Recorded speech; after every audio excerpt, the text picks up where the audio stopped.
thanks everyone. I'm not really used to talking to the mic, so if I kind of like venture out, please let me know if you can't hear me or anything. Is there a difference? Big difference? No? Okay. Well, how's everybody doing? Great! Woo! Saturday afternoon, everybody's excited to be here to talk about financials, I bet. So today, what I'm going to be talking about specifically is some of the things that we at Sultan Ventures see that a lot of entrepreneurs are actually lacking and don't necessarily think about, right? And those are really important things such as unit economics and budgeting, right? I find these things exciting because I like numbers, but I don't think that might not necessarily be the case for a lot of you.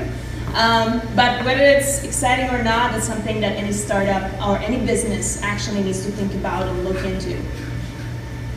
So just to give you a quick background, so I was born in Slovakia, came here, have been in Hawaii for like 10 years. At the introduction, I added a new name there at the end because I married a local boy, so I think I'm going to be staying here a little longer.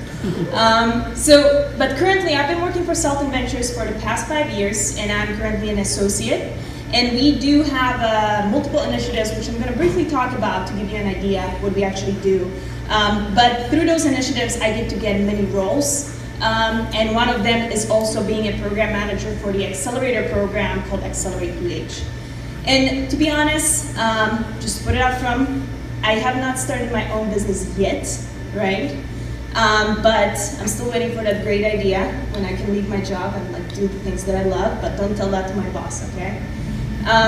But through working at Sultan Ventures for the past 5 years, I've been working with around like 30 businesses that range from, the idea stage all the way to companies that were already post-revenue and were raising Series A funding around like $10 million, right? And that varied also from the sector, whether that was a software as a service business, whether that was a mobile app, whether that was, a hardware that they were selling, right? However, what I've seen over the years, there are certain things that all these businesses have in common, right? And one of those things is definitely not knowing their unit economics and how does that actually impact their businesses, right?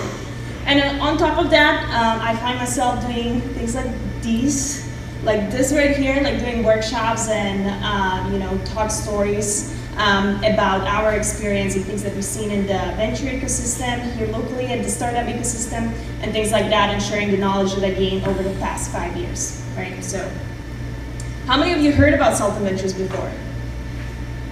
All right, so this should be quick then, or I'll try to be. So Sultan Ventures is a venture boutique firm located here in Hawaii that has been working with entrepreneurs and investing in businesses for the past 10 years. So this year is actually our 10th anniversary. Woo-hoo. Right? But as investors, we don't believe that giving people money is all they need, right? So therefore, what we are really committed is creating that ecosystem and providing additional resources to people that want to be entrepreneurs, that are not necessarily starting high-growth businesses, but also starting small businesses, and then making sure, to creating that community around Startup Paradise. This is just our portfolio. You can see like different logos. I'm not sure if that tells you much, but there's a wide variety of the startups that we work with, whether that's one of those companies that I talked about that raised $10 million and are doing really well is Kineticor. They actually have an office here and currently have close to like 20 employees, which is for a startup business is pretty cool. But we also work with smaller companies that were started by students. For example, Herbivore. Right? They develop these gardening tools that are basically fitted to your hand, right? So they explain it that as if you would not go to a marathon in a different shoe size than you usually wear, you would not actually go and work with different gardening tools, right? So that's kind of the variety of the business. The different initiatives that we have, one is Accelerate UH, the other one is Accelerate Hawaii, and then we have a couple of small things that we do on the side. On the Accelerate UH side, that is the 4-month accelerator that is focusing on commercializing technology from University of Hawaii. However, also helping anybody that has an idea or is looking to take that business to the next level that have an affiliation with the University of Hawaii through providing capital, education, network, and other resources. And we've been the best startup voted as the best startup accelerator at Forbes at 2017, which was pretty cool if you imagine how many accelerators there are right now. And the last one is the Accelerate Hawaii. This is going to be a small insert. So this is our community-facing program or initiative that is focused on getting people together and giving that education and providing resources, right? So to anybody, not just people affiliated with the University of Hawaii. So as you can see, we are hosting a lot of events and workshops, so if you're interested, please feel free to check out our website and sign up on our newsletter. So that's all of the self-promotion that I'm gonna do today. And I'm gonna get to our agenda. So we're gonna talk, I'm gonna be briefly, not really briefly because we have an hour and a half, so it's gonna be kind of a little bit more into the detail. Talk about unit economics, then after that looking at some, how you project your future as a business or as a startup. And we're gonna touch upon really briefly on the budgeting part, which is, for a lot of businesses, you gotta figure out those financials as well. So let's get to it, unit economics. So how many of you are familiar with the term unit economics? Not many. Okay, so I have a simple definition for you. So unit economics are revenues and expenses associated with a specific business model on a per unit basis, right? And we actually, the definition sounds pretty simple, right? However, when you're actually figuring out your unit economics and what goes into it, there are a lot of forces that impacts that and a lot of metrics that you need to track, which makes it kind of hard to determine, right? So that's why a lot of times when we talk with founders or business owners, for them it's really hard to tell, like, okay, what are my unit economics? It's not just how much do I charge, but then when you look at the cost side, there are other things that you got to take into consideration, right? And we're going to talk about all of them. And by the way, I'm just gonna put this higher since I'm like crouching. This one? All right. We're not that tall. Okay. Is this better? Okay, cool. And if you have any questions while I'm running through the presentation, feel free to raise your hand or, just let me know. I'll be happy to answer if I have the answer. So when you're going to be looking at your unit economics, what you're going to be asking is basically, how much will it cost me to produce or deliver my product or service? And on the other hand, there's going to be how much value of my customer, what is the value of my customer over time, right? And why are these unit economics important, right? If you are not necessarily familiar during the late 2000s, during the dot-com bubble, there was this mantra that a lot of high-growth companies were following and say, if we lose a little bit of money on every customer, but we make it up in volume, which kind of turned out that it's not necessarily true, right? And you cannot build a business on that, right? Because a lot of companies were focused on a really high growth and were gaining customers. However, gaining those customers was eventually, it cost them way more than they were able to produce the revenue from those customers, right? And you cannot, basic math will not allow you to actually create a viable business out of it. So, since everybody's so excited to actually do some math today, and Saturday afternoon, we're gonna start with a brief exercise to kind of give you a practical, simple example to see how the unit economics actually work. Okay, so everybody has a pen and a paper. And a napkin. A napkin. You can use a napkin as well. I believe we have a lot of them. All right.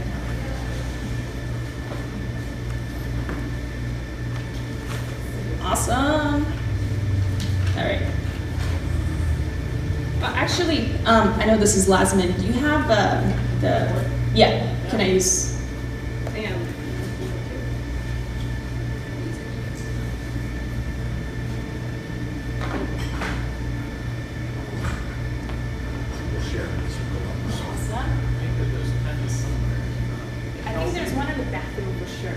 I've seen that one, so.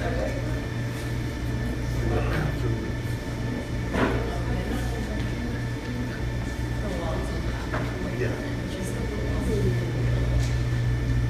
I don't trust the bathroom. Oh, you don't trust the bathroom pen? That's okay. We can start without that. I don't want to get you. Yeah.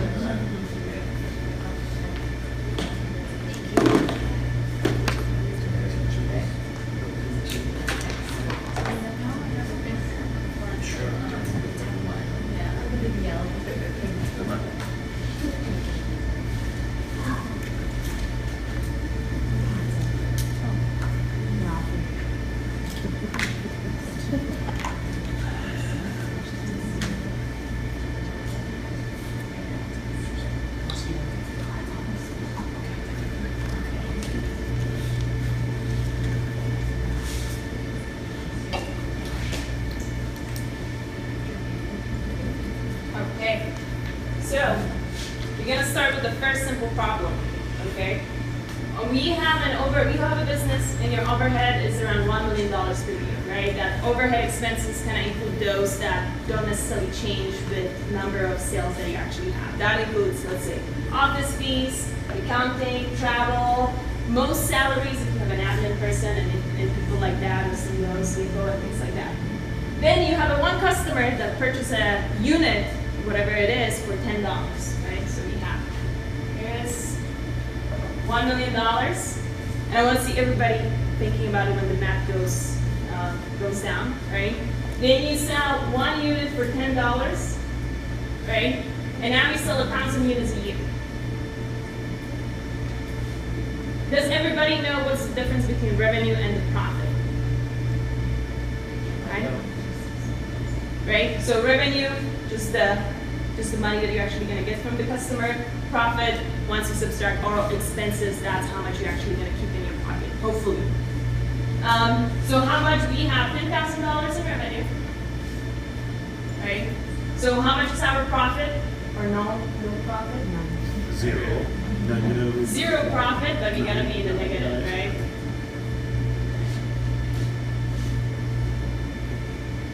So I think that's a pretty simple answer. Is this business profitable?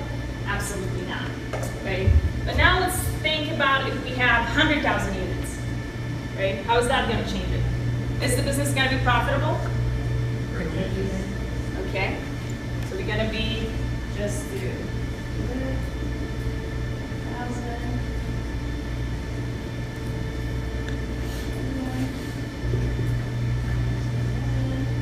We're going to be at 0. Right? Do you want to have a business like this? No, because you still have to make the thing. Yeah. Even it's better than loss, though, right? That is true. That is true. It depends on your goal, but majority of the businesses are looking to make money rather than just break even. Right? That's true. All right. So if we sold 1 million units, how much is that going to be? 1 million units, $10 million.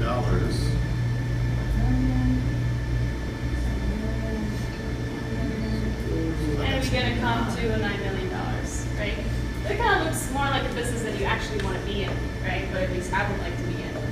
So now when we start thinking about, like, okay, these units are actually not going to sell, you know, they're not going to come out of anything, like from nothing. So you're actually going to pay to produce those units, right? You start thinking about it. So how much is going to be our revenue? Or profit, sorry. $5 million, so we're gonna make $4 million? No? 4.5. So we still have 1 million units, $10, right? Minus 5. We're gonna be making $5 per unit, right? That's 1 million. How much we have? 5 million in revenue, minus the same, and we're gonna have $4 million in profit. But you still have $10 million in revenue? You're still selling at $10. Oh, sorry, that is true. So I'm gonna say that I made it wrong. So let's call it, okay, not revenue, yeah. All right, so now what happens? Because these units are not going to sell themselves by itself, right? So now you figure out that your customer acquisition, it costs you to acquire each customer $5. How much profit are you making now? Nothing. Zero. How much do you owe the bank? Exactly, right? So when you look at this one, right now you are in minus, which you don't necessarily want to be. But when you figure it out, once you acquire your customer, the customer is actually gonna, not just gonna do one purchase, but he's gonna make 5 purchases instead of that one, right? What is your profit right now?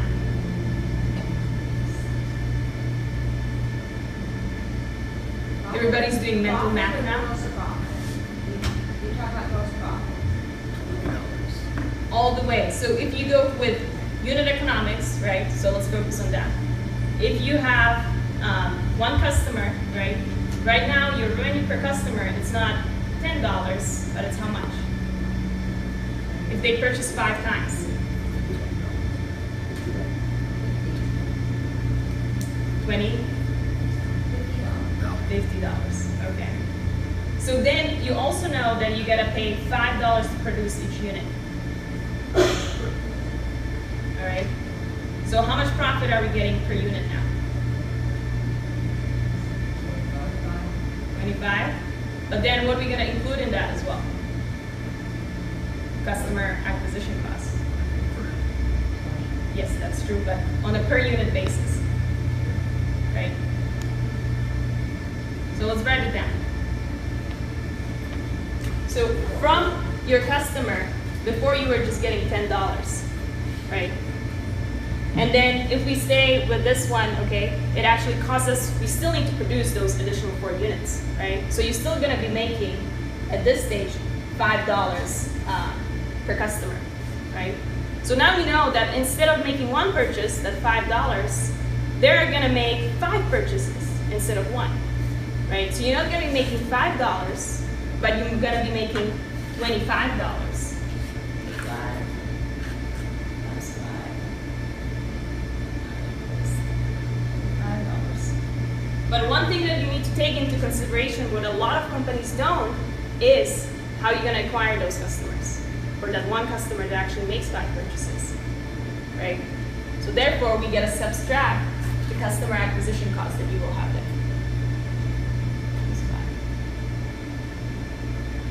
So your profit per unit, it's gonna be $20, right? Now you can go out and sell 1 million units. Your gross profit will come out to 20 million minus 1 million, and you're gonna make $19 million, right? And you can see through this exercise, as you start adding these numbers, the additional expenses that you have on a per unit basis, which a lot of people do not necessarily realize, right? But they do have them.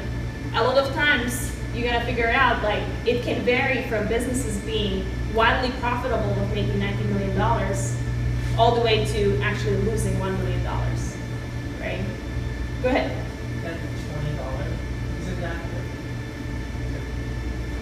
the economy for 5 units? Yeah, but they make 5 purchases, right? So we call them unit economics, but when you are talking, you gotta choose for your business what is gonna be your unit, right? And a lot of time when it comes down to what we're gonna be comparing, it's the lifetime value of the customer. So how much revenue you're actually getting from that one customer. It's not just about that one purchase that they make, right?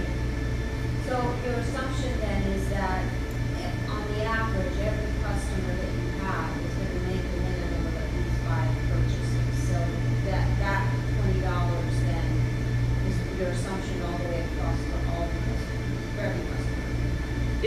If you prove it, then it should be, right?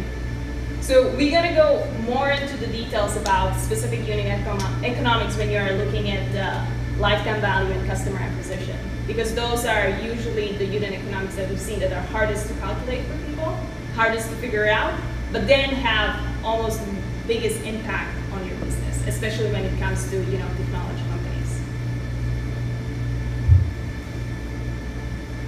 So why do we concern ourselves with unit economics? Because a lot of times, they used to evaluate the core of your business, and you can answer a couple of questions with those unit economics. Or at least when I see unit economics, I can see, okay, it answers a simple question: is anybody actually going to be buying this, right? After that, I'm going to be also asking, is it going to be profitable, right? Is this business going to be able to scale with the unit economics that they currently have, right? And it helps me to understand what are the forces that actually impact these unit economics that are driving your business forward.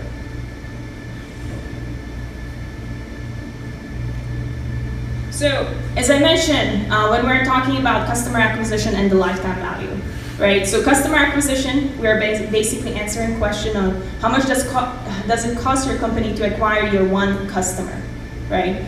And on the other side of the spectrum, right, this is the cost side, you have how much revenue you're actually going to generate per one customer. over the lifetime that they're going to stay with your company, not just one purchase. And typically, you know, if you want to be a profitable business, your lifetime value always needs to be higher than your customer acquisition cost. It's not even, it should not be even equal, because as you see, if it was equal, it did not necessarily work, right? It always needs to be higher. So how are you actually calculating these, the customer acquisition cost and lifetime value, and what goes into these metrics, right? So the customer acquisition cost, as we are talking about the unit economics, you always, as we said, you're not going to be including in calculation for the unit economics those costs that are not necessarily, that are overhead, right? Whether that's your office space, whether that's, you know, the people that are paying admin people, legal, taxes, and things like that, right? You're going to be including only those expenses that incur in order to acquire a customer, right? That is going to be, you know, and one thing how you can look at that, customer acquisition cost actually usually comes out from the channels that you are using in order to reach your customers, right? So you can think about it as like, okay, are we going to be, I usually ask the teams, so how are you looking to get your, or how will people know about this, right? A lot of people come and say, well, you know, we will do social media. Well, that is potentially number one thing that everybody says that they're going to do. Then they say, oh, we're going to go to conferences, right? We're going to go and have a sales team. We have a content strategy, right? And those are all great strategies, but if you want to figure it out, if they're a profit, you know, if it actually helps your business or not, at the end, you will need to figure out the numbers behind it, right? And for each, we're going to discuss models for like or the calculations for like 4 typical business models that are out there. And then the lifetime value. Lifetime value, it's a lot of times for the companies, it's really, really hard to calculate if you're just starting out because you do not have any data, right? And you know, if startups come and say like, yeah, we think that our customers are gonna stay with us for 10 years. I mean, unless you have a contract with them that they're gonna stay for 10 years, to be honest, I don't believe you, because there are a lot of things that can change over 10 years. You know, I didn't know that I'm gonna come to Hawaii 10 years ago, so I'm still here. So usually for early stage ventures, you know, you would not like to go over those 2 to 3 year max period. And I would already say that you're actually stretching that. One thing, however, what you can do when you have an early stage venture thinking about your lifetime value is look at similar businesses that are out there that are providing content or have the data for it already, right? And you can kind of compare and say like, okay, on average, the sales cycle for, you know, selling to schools usually takes, you know, 3 to 6 months, whatever that is, right? And you can kind of estimate from that. However, in order to make these unit economics valuable at the end, what you will need to do is go out and test those and then adjust them based specifically to your business. All right, so we're gonna do some more math. We're gonna discuss, I will show you 4 examples of like the basic unit economics and how we're gonna calculate down. For like physical products, that will be kind of warm up. Then you have the digital consumer, which can be like e-commerce most likely, software as a service, and then sales-based acquisition strategy, right? And those are gonna be pretty simple. And as I said, based on your each individual business, what you gotta think about is those unique channels that you're gonna be acquiring customers through, right? So these are just examples. A lot of times, they're simple examples, and what you will end up with, you have more than one channel where you're actually looking to get the customer from, or you can also have different customer archetypes. You can have paying customers, and then you can have free users, right? So you also have like the free unit economics behind that as well. Any questions so far? No? Okay. All right, so when we are looking at physical products, it's pretty, I would say pretty simple, right? So some of the key metrics that when you have a business that is selling physical products that you're gonna be looking at, and this is mainly concerning, I would say when the products are in store or you are not necessarily selling online, because there are other things that go into that. So for example, you will need to produce the goods. You will have a certain selling price that you're gonna be selling for. Then you're going to be considering, are there any economies of scale that you can use, or there is, when you're actually producing the goods, right? Then figuring out, okay, are there any accessories that you actually upsell, right? Instead of having that one purchase, making people purchase multiple products, right? Okay, can you define economies of scale? Yes, so economies of scale is basically a concept meaning that if you actually purchase in bulk, right, rather than buying just 5 units, the price of the purchase per unit will actually go down, right? So comparing, you know, going to Kukua or buying in not Whole Foods, in Costco, right? You will have, potentially this is also comparing quality, but even like when you're gonna be producing, if you produce much more, therefore the people, you know, the partners will be able to give you the products actually for a lower price, right? So it's on the consumer side. This Economies of scale is on your side, not necessarily on the consumer business side. side. On the business side. Yeah. So, Yeah.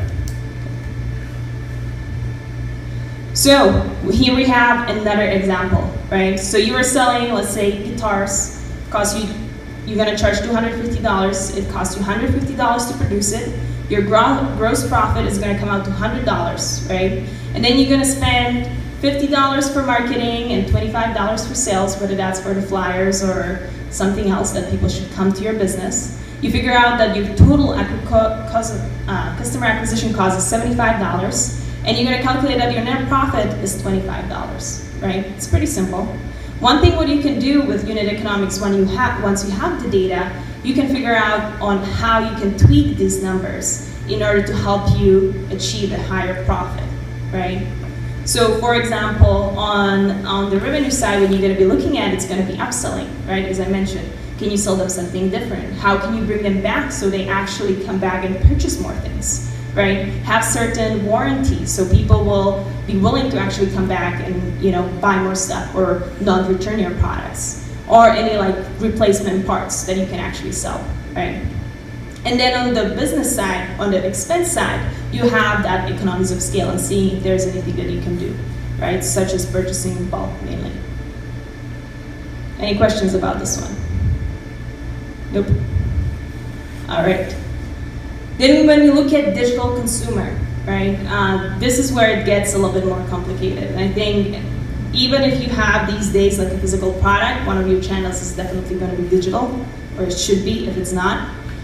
So you're going to be looking at some metrics, it's cost per click, and then a lot of conversion rates, right? So you're going to be mapping that customer life cycle, where they are coming from and what are the actions that they are taking, and then seeing what are the conversion rates from those actions, right? So some of those that really simple ones that we look at is access, you know, how many people land on your site, right? How many people are registered on your site? How many people actually, once they've registered, are not just free users, but are actually going to purchase something, right? And how often do they actually make those purchases? One thing, this example, what it also includes, which is pretty cool about the customer acquisition and lifetime value, it also can help you determine your break-even points and how much you actually want to be charging, or how much you should be charging for your product, right? So we have one example here. So I will leave you to it and try to calculate what is the lifetime price point needed for break-even for this unit, or for this business. I'll give you 2 minutes. If you have any questions during, you know, solving this, just raise your hand or ask me.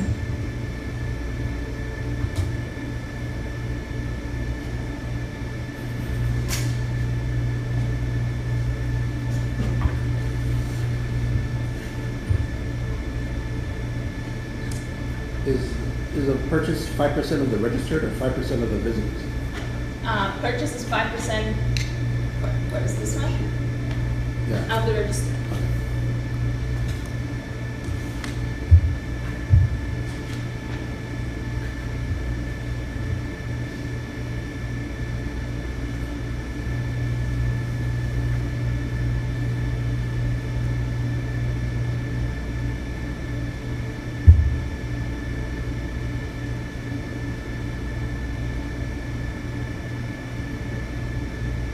Does anybody have an answer?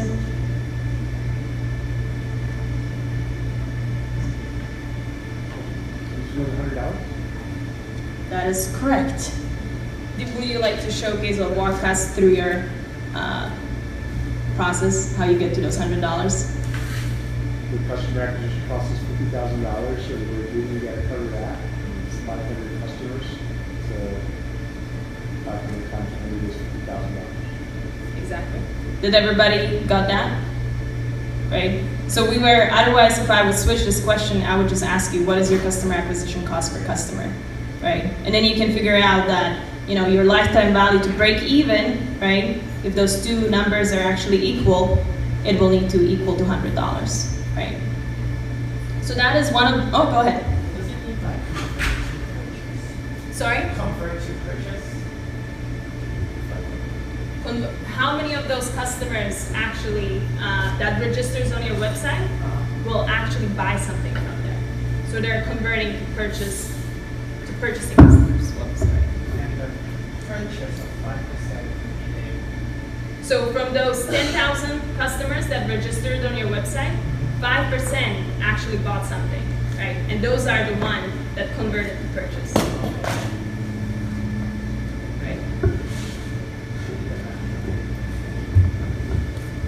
So for a lot of, you know, if you have digital strategies, how you're actually attracting customers, there are a lot of platforms where you can get the data and seeing what are the kind of the averages and things that you need to know in order to get these numbers, right?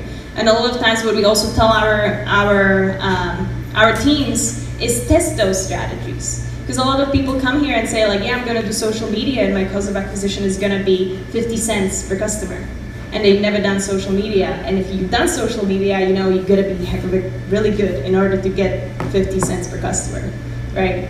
So trying it out and testing it out with a smaller amount of money, even though if your product is not yet developed, for example, you have a website and you just want to see how many people, how are you going to drive traffic to your website? What is the response for that, right? You can test it on a pretty low budget. Question? Well, if you know your target demographic though, hula dancers who live on Oahu, then you could get to 50 cents. Yeah, but more specific you are, the more expensive they get. Right. So the one thing,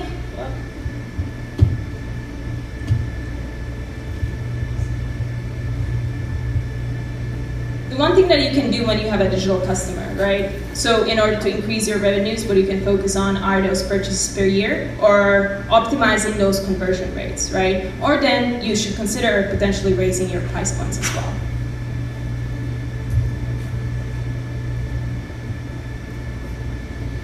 All right, when it comes to software as a service, what we're gonna be looking at are different things, that also customer acquisition and lifetime value, but then what you're gonna be looking is how your subscription model is actually structured, right? Are you charging monthly? You know, do you have a contract that actually somebody needs to sign in order to keep people using your service? You know, how many people are dropping out after, you know, they sign up? How many people are converting to paying customers from a freemium model, right? So here we have another example. For SaaS companies, the biggest thing that they need to manage actually is churn, right? So figuring out how many of those customers that sign up for your business are dropping out.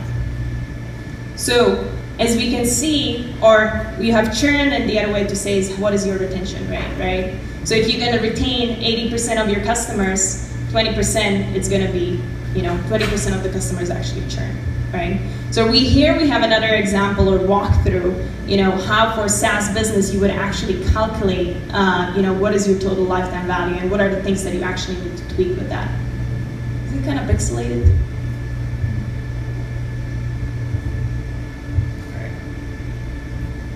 So if we go through the example, right, when we look at, it will cost you, for example, it's a subscription service. If you are serving, let's say, businesses, it will cost you $5,000 in actually to get a customer, right? Whatever channels you actually use, that's the aggregated cost. Your monthly rate, you're charging $250 per month, right? And you have made a contract for 1 year. Therefore, the value of your customer after 1 year is $3,000. Right? After that, what you figure out though is that this customer will keep using your subscription service for the second year, right? However, you also know that not everybody is going to convert to a paying customer, or any user, I would say so as well, right? So therefore, what you're going to happen is like you have that retention rate of 80%, and the returning value of that customer is going to be $2,400. So therefore, the total lifetime value of your business is going to be $5,400, where we add the $3,000 from year one and the $2,400 for the returning value that you're actually going to get, right? And when it comes to SaaS business, a lot of times what you got to focus on is, again, optimizing ratio, decreasing your customer acquisition costs. I would say a lot of businesses, when they start as a SaaS business, they do things that don't necessarily scale, and you're going to be overpaying in order to get the customers in. And then through that process, however, you also figure out how you can decrease your customer acquisition costs, how you can make it more scalable, right? Rather than you just running out there and getting the accounts, because that is not necessarily a scalable business. Other things that you can do is increase the length of the contract, termination penalties. We all know, when you buy your phone with Verizon and things like that, you have a 2-year, 3-year contract, and there are penalties if you do those things. They're doing that for a reason, right? Then it's also figuring out how you're going to decrease your churn rate or increase your retention, right? So a lot of times, do not necessarily wait until you have a paying customers to figure out what are people doing within your platform. What are they using? How are you adding value to them, right? Because that's how you can actually impact these two and decrease churn and increase retention. And the last one, but not least, are there any of you that are considering to actually have a sales team for their? No? Okay. So I'm actually skip this one. So once you calculate your unit economics, right, the next question that you're going to be actually asking is how quickly can the business show its unit economics work, right? Because just calculating is not necessarily enough. I had plenty of people come to us and they calculated that, however the numbers were not necessarily realistic or based on any good facts, let's put it that way, right? So what I would like to do now is for each of you, how many of you here have a business idea? All of you? All right. I would like you to start and take 10 minutes to actually think about your unit economics, and we're gonna share after that with everybody, okay? If you have any question in the meantime, feel free to let me know. Go ahead. Okay, can you just go back to the sales phase strategies? Sit.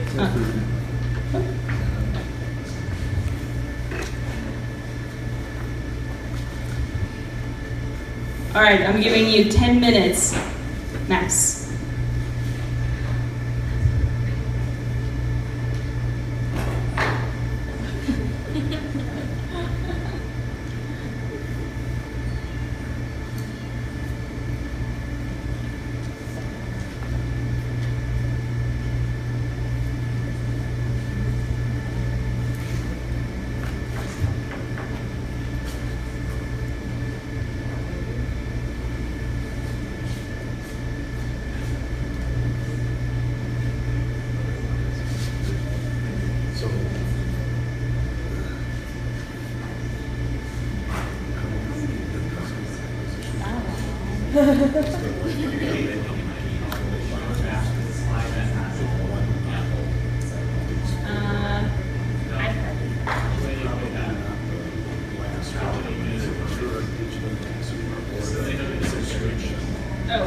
I think it depends what type of businesses do they have. I think we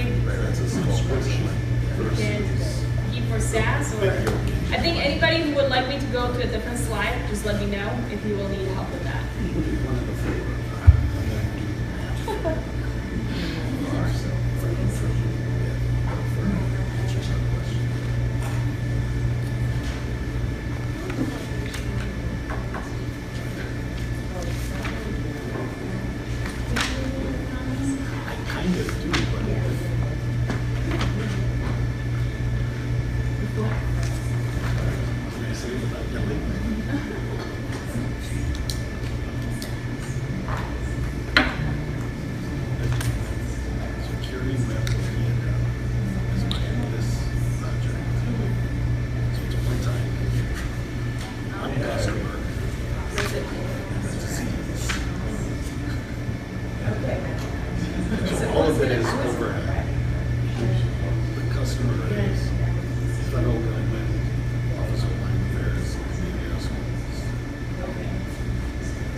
let's think about it in terms of what are the revenues that you're generating every per project, or so you're not generating any revenue. Just a solution for, it's like a curio portfolio. Merck has there's something that just does something that cures. Okay. Fair enough. So what did you end up doing with the?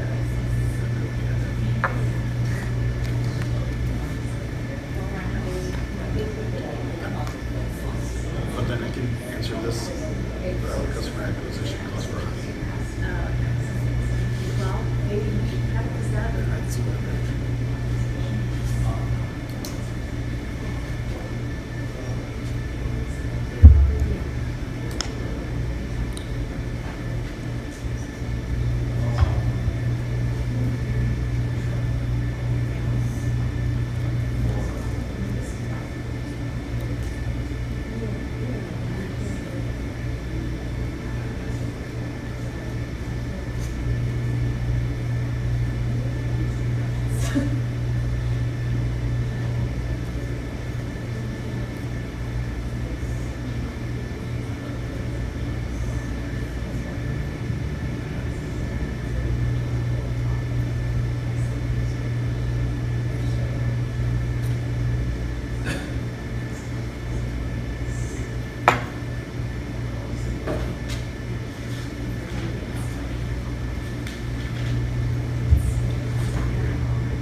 Oh, it's not gonna be easy.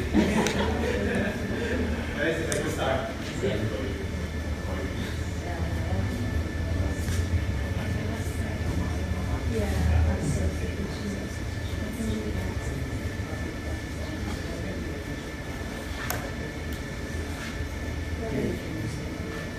So for like the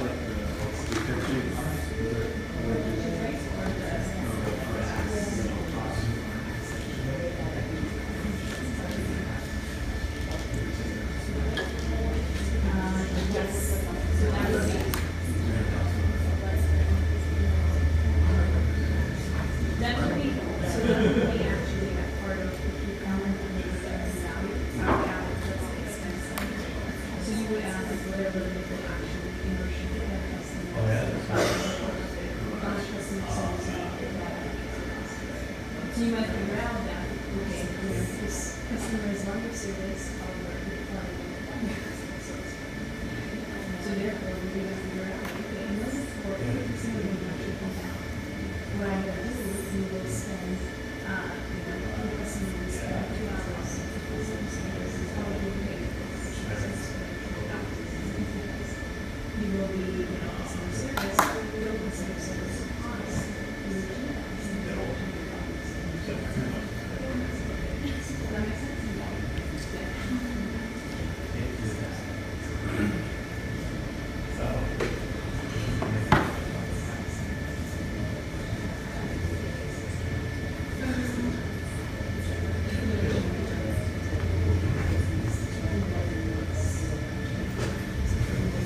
All right, how is everybody doing? Anybody that would like to share their unit economics?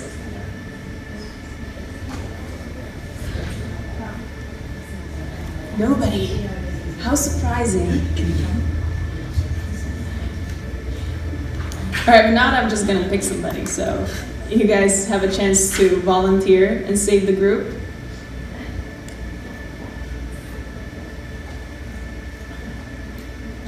Yeah, go ahead. Steve, yes. Clap for Steve, thank you. So, the business, so two things about a business model. One's a nonprofit business model that's going to have separate revenue streams, some from other customers, some from other sources. It's also kind of a services business, but there's a unit associated with it, which is the cost that, like there's an intern, there's student interns that will be creating in schools, and so the cost that we're looking at going out is $1,250 per year that the schools will participate, will pay.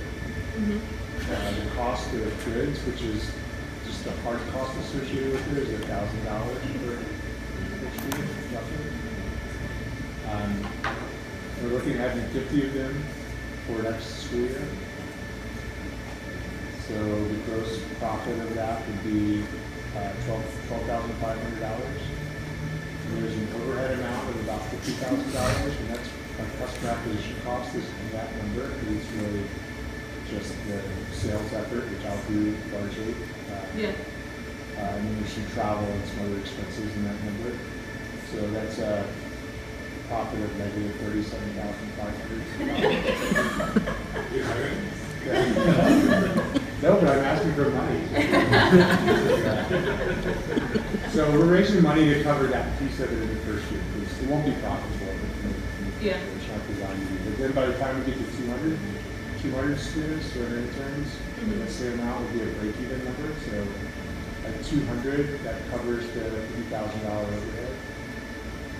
And then What includes in that $3,000 overhead?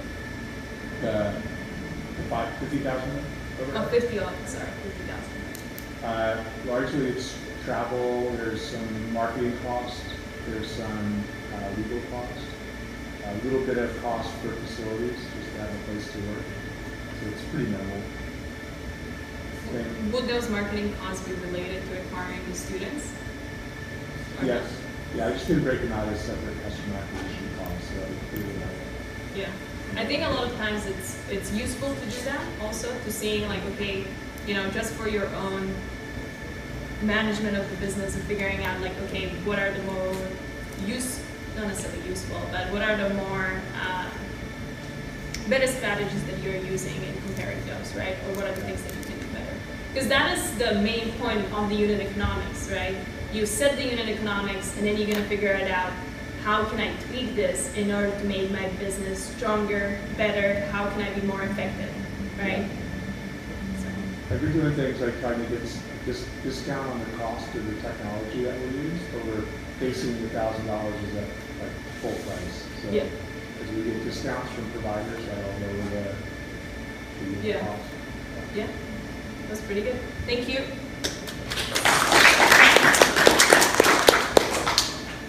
One more volunteer.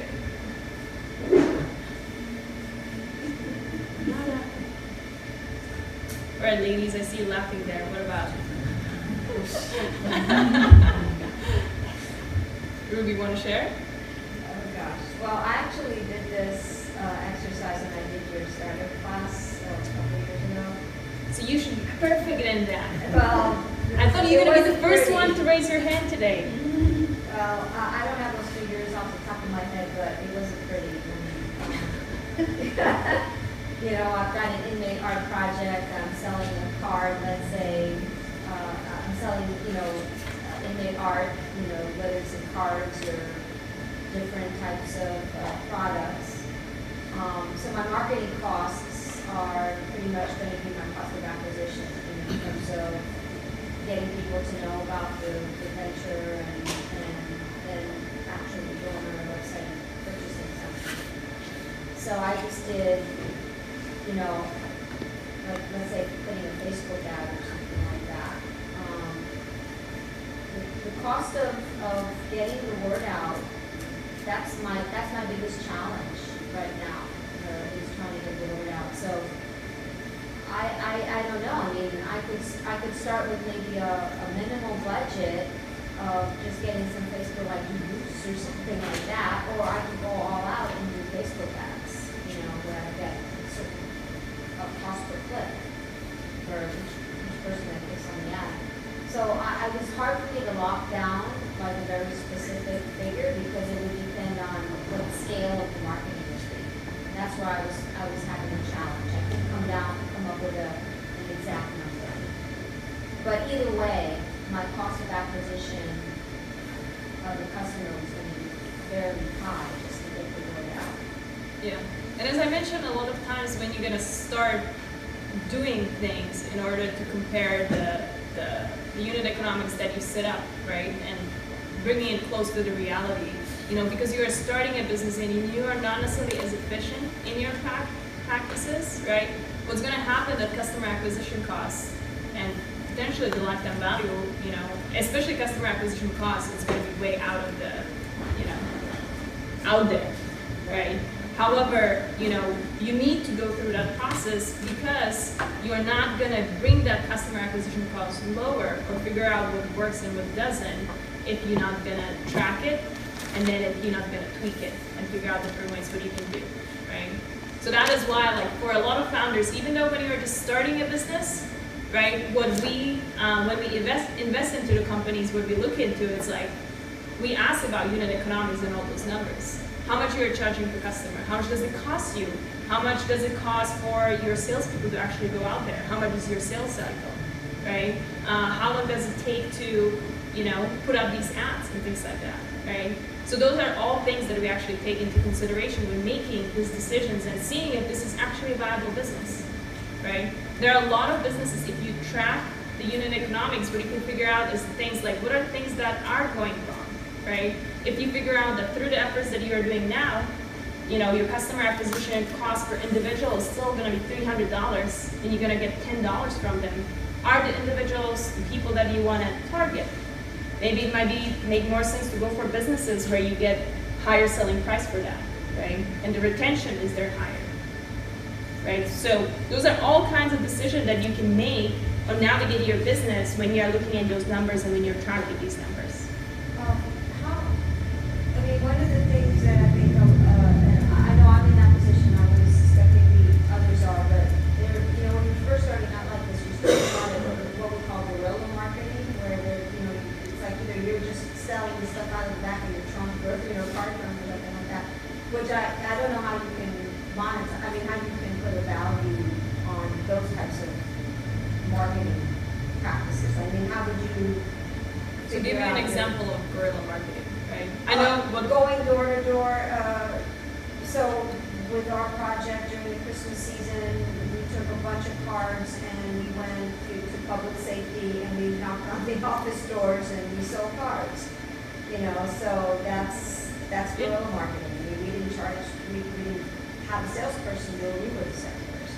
Yeah, so that is one of the things what comes into play also, that when you are putting these things together, right, it's a lot of times what people underestimate when you're going to be talking about budget is your time, right? You do not necessarily realize that time is also money, right? Because eventually you don't want to be going there forever for free and like doing these things, right? So when you are calculating what the data that you can get from, for example, this guerrilla marketing, it's saying like, okay, for one trip, for one day, how many doors did we knock on? How many people did we have? How many of those people actually converted to that, right? How many people, whether you have, you know, whether your product is, they need to go to the website, right? Or they need to purchase, you should track down, right? Saying like, okay, if you have a, you know, Bitly has a special links or Google tracking, you can see like if you give them certain cards and information with that, you have that built in that you can actually go back and look at your analytics and saying like, okay, you know, from this one trip that we did today, we had, you know, we talked to 100 people, but just 10 of them actually converted, right? And then you do that over and over again, and then you figure out some days might be better, some days might be worse, sometimes it might be better, sometimes it might be worse. And you get that sense of in between, like, okay, if we keep doing this, for 100 people that I go out there, the 10 people are, I'm gonna get 10 people out of it, right? Then you gotta ask yourself, is this scalable, right? And there is though the understanding that first things that you're gonna be doing might not be scalable because you need to get the word out there, right? However, when you wanna have a sustainable and profitable business, you gotta think about the things that will help you, that are scalable in some part, right? If you wanna have a high growth business especially, right? Does that make sense? Yeah. So even that guerrilla marketing, you can still put it into metrics that you can track, monitor, and adjust. Right. Any other questions? All right. Can everybody hear me? Or should I talk into this thing? Because I keep going like left, right, and nobody. Okay, cool. So as I mentioned, you know, when you are doing your unit economics, at the beginning we had that definition that it is, you know, your revenue and expenses per unit basis, right? One thing is figuring out what is your unit basis, where does your revenues come from, and what does your cost come from per customer, right? And then figuring out, the goal is to be tracking them and optimizing those conversion rates or those numbers, the sales price point, and the cost that you have, right? Optimal ratio for the companies, what we've seen, lifetime value to customer acquisition cost is 3 to 1, right? If you're below it, I mean, it's not ideal. And of course, investors always want to see a higher number, right? You can get way more money out of your customer than you actually pay for them. One thing that there are certain businesses that, you know, they have built certain virality into their business model, right? And a lot of times, you know, we have founders that, for example, have potential to have that viral business. However, they say like, you know what, this is, you know, we're just gonna launch it and it's gonna become big because everybody's gonna be sharing it on social media, right? I mean, maybe true, but how are you actually gonna quantify that, right? So here's a formula. In order to track virality of your business, what you can do, we have something, it's called viral coefficient, right? It's number of new customers acquired divided by number of existing customers, right? And we have an example here. So let's say you have 100 existing users, each person invites 10 people, right? And then 10% of each person invited activates an account, right? So overall, from those 100 times 10, we have 1,000 users that you actually invited, right? But the 10% of them is just gonna convert, right? So if you think about it, when we go back to that, number of new customers acquired divided of number of existing customers acquired, right? So we started with 100 existing users, and then we acquired 100 new users, right? The viral coefficient is going to be 1, right? For every customer, you get another customer for them, right? And that kind of goes with that. Any questions on virality? Your product, you can't claim that your product is viral if you have the growth behind it. However, until you put it into numbers, it's actually hard to prove. So I have summary on the unit economics. I think those are kind of like the basics, what I would like you to leave with. I have a couple more slides focused on like financial projections and things like that, but I believe this unit economics part, that is really the important ones that I've seen that founders, as I said at the beginning, a lot of times overlook and don't necessarily think that they're important, even though that's something that is actually driving their business. And not understanding it when you are talking to investors and partners, it showcases that you don't necessarily know your business. It comes simple to that, right? So know your unit economics. Once you're going to be calculating your lifetime value to customer acquisition ratio, focus on 3 to 1, or at least get it at least 3 to 1. Let's put it that way. We'd all be happy if it's higher. In order to figure out your customer, your unit economics, you need to understand your customer life cycle and track metrics associated with it, right? So you're gonna visualize that path that customer goes through when they are, as soon as they see an ad on social media, right? So if I think about it, look, I have a website, what I'm gonna do, or let's say I have a mobile app, right? I see on Instagram, I see an ad for this mobile app. Okay, I'm gonna click that, that's one conversion rate. Then after that, I'm gonna come to let's say to a website or a download page, right? Say, okay, I like this app, I'm gonna download it. Now I downloaded the app, right? But because I downloaded it does not necessarily mean I'm gonna be using it, So then you gotta figure out, okay, did I actually launch the app and start playing with it, right? Once I start playing with it, what do I do? Do I return? Do I come every other day? Do I come twice a day? Am I spending 10, 15 minutes, 3 hours on the app, actually spending time? Am I doing in-app purchases, right? Am I upgrading? Am I buying things there, right? So if you do not necessarily know what are the things that I am doing as a customer, right? When you are not looking at it from the customer perspective, it's really hard to figure it out and map out that process, and therefore your unit economics associated with it, right? So put yourself in a customer's shoes, and you get to track all the metrics that you can. And then word of mouth is not a marketing strategy unless you can quantify it, right? Saying that your product is going to be viral, good luck with that. I'll believe you once I see the numbers behind it. Okay? Any questions about unit economics? Nada. I know you guys are falling asleep, but bear with me another 10 minutes or 5 minutes. Okay, I'm gonna run this through. Okay, so I think the topic of this workshops was startup finance something, right? Okay, cool. So when is thinking about startup finance, they automatically think about creating financial projections, right?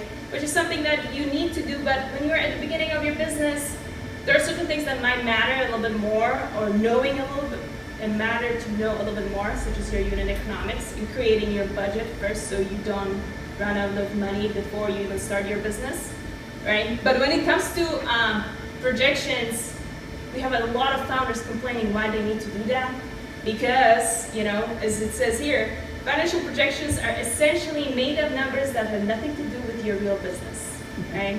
And you kind of think about, okay. One thing I can tell you with all your projections, no matter what you're going to do, they're going to be wrong. And I would say 95% wrong, right? So why do you need to do those? When we work with businesses, why we ask them for financial projections, right? Because it's not necessarily about the numbers that are out there. However, what actually matters is the assumptions and the thinking that goes into creating this financial model and seeing how does it actually make sense.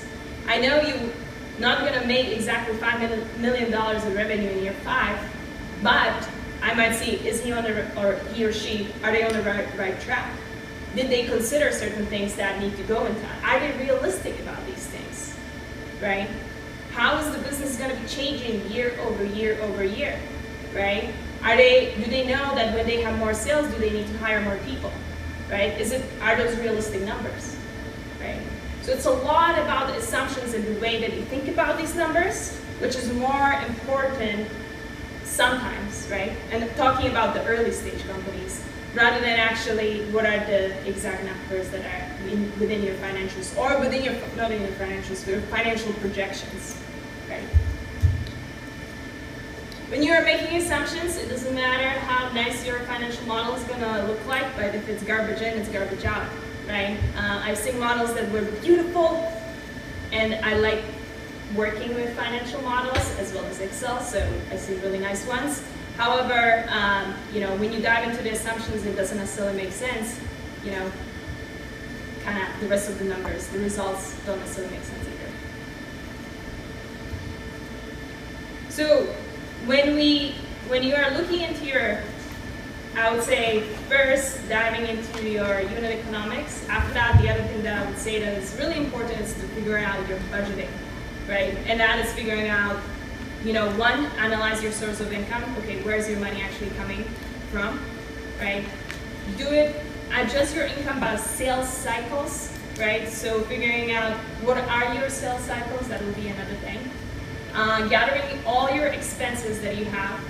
We say that, you can, when you are looking at the assumptions, right? On revenue assumptions, okay, you can make a lot of assumptions and you're probably going to be way off. However, on your expenses, you should know, not just making assumptions for it, because you can call people, you can ask people how much this costs, and kind of estimate on that, right? When I was talking about that time, a lot of people underestimate the time that you put into your business, and that you gotta assume that you don't want to be forever, working for free. Estimate also the time and effort to execute unnecessary activities. Because a lot of times, if you have a small team, if you are doing one activity, you probably not be able to do another, right? So also when you're creating the budgets, one thing that will also help you do is prioritize the activities that are most important to your business and focus your time and resources on that. And then you want to go back and revisit your budgets and be a little bit more efficient on that. I actually stole this slide. I'm not sure if you can see that well. What is the impact of the effective budgeting, right? And how that kind of actually affects your organization. As I mentioned, outcome-driven organization, prioritizing things, and then figuring out and improving your cash flow and being a little bit more smart about it, on how you are actually spending your money and how long the money is going to last you, right? That's another important thing that you need to know. When we go back to, projecting or what you should focus on, you want to be projecting your growth over time, right? So first, I think you can be more accurate on the monthly first 18 to 24 months because it's kind of like more immediate future. Then after 2 years, you can switch to quarterly, right? So when we are looking like, if I would be projecting now, for first year and second year, what I would do is monthly projections. For the third year, I would do quarterly, third year and fourth year. And then yearly for years 4, 5 to 6, right? And then you want to have it summarized annually so you can see it in your financial. And a lot of times why we have, everybody says 5-year projection, right? So why did I say 4 to 6? A lot of times what happens is like when you are projecting the year, you have that year of growth, you're starting, that's year 1 and 2, figuring out things. Then you have your 3 and 4, when the things, that's the growth part where you should know what you're doing, and now you just insert capital and go full gas, go up. And then you have we have year 5, and that is the most exciting year. However, you show people just 1 year, right? Why you don't want to show people at least 2 years of how does it actually look like when we are fully operational, right? To let them see that opportunity. So I would project 6 years out.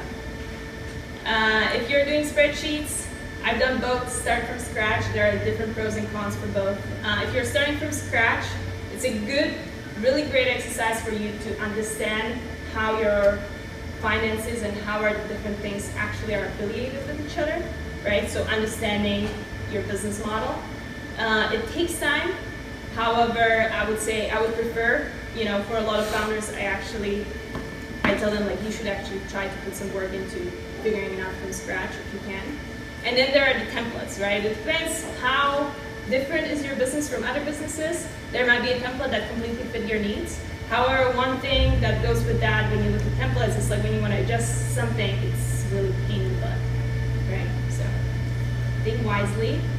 And then when you are presenting your financials, whether that's to your partners, whether that's to your investors, don't do this, like whole financial statement, okay? That is the worst thing that you can do, because as an investor or anybody else, I would start picking on each individual line and scrutinizing you on that, right? You don't want to give me that opportunity. You don't have to, at least not at the beginning, okay? What you actually pitch to investors is going to be something like this, right? Showcasing this is the revenue model, it's pretty, it's simple, and then what you're going to show them is basically graph, right? Showcasing your users, your revenue growth. Most of the people want to see that, you know, it's not necessarily hockey stick, but going that way, up and right. And this is what you're actually going to present to investors and partners at the beginning, right? So I think I covered, that was all that I had for you today. Nobody fell asleep yet, so I'm really glad. Any questions?